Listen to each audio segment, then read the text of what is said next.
he scored a lot of different ways. Then they scored out in the open court. When we either turned the ball over or didn't get good shots offensively. He's been doing that in various matchups. We really, no one ever really was able to impact that individually. And when that is the case, you need more from everybody collectively.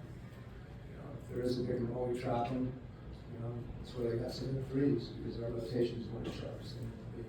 But there was a lot of lack of execution in situations with an action, handoff, and then I think in one-on-one isolation situations, he went through us a lot. In addition to getting at us, he's just attacking through us. We just have to have more resolve. Coach, in the third quarter, you really needed the basket a couple of times. Jalen Johnson seemed to have like a fast break opportunity. He kicked the ball out, and he wanted to beat, and wanted to move, and he missed the three-pointer. But it felt like Jalen had an advantage when he was going downhill at the basket. Would you like, especially in that moment? Where you're going is a really hard place to go. I'll tell you why. Because it's very easy for us, and for me, I'm telling you what I try not to do, is to try to predict and read a player should make at a given time in the game. So one of the reasons that he gets 13 and 14 assists is because when he does get in there, and he makes a read because there's two guys there, and he kicks it out, and someone makes a shot, you say he made the right play. He kicks it out, someone doesn't make the shot, now you say maybe you should have kept it.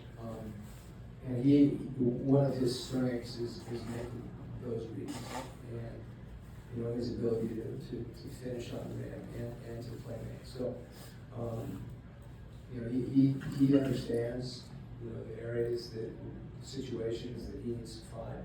When we're not running, we're not using him as effectively as we can. When the ball's not being moved quickly and they're shifted, those are harder situations for him. So I know the plays you're talking about, and we had a few of those when he went to the rim, had a great look and didn't go in. Had a couple he went to the rim and maybe he got fouled, didn't get a call. So as long as we're playing, we're thinking the right way and trying to make plays like you're describing, I think over time we're going to be okay.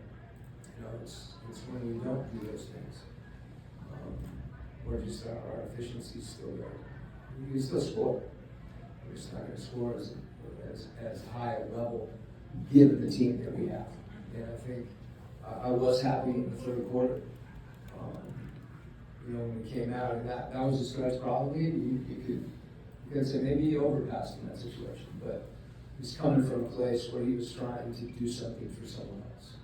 And the best teams at the best times, when they're playing the best basketball, everybody's trying to help someone else. That level of connectivity is really hard to find. When you do find it, sometimes it's hard to hang on to. Just that once you turn on the light, it just doesn't stay on.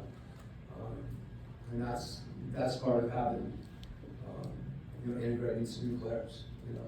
Those things, you have to kind of rediscover those maps with the guys. Thanks, Coach. Okay.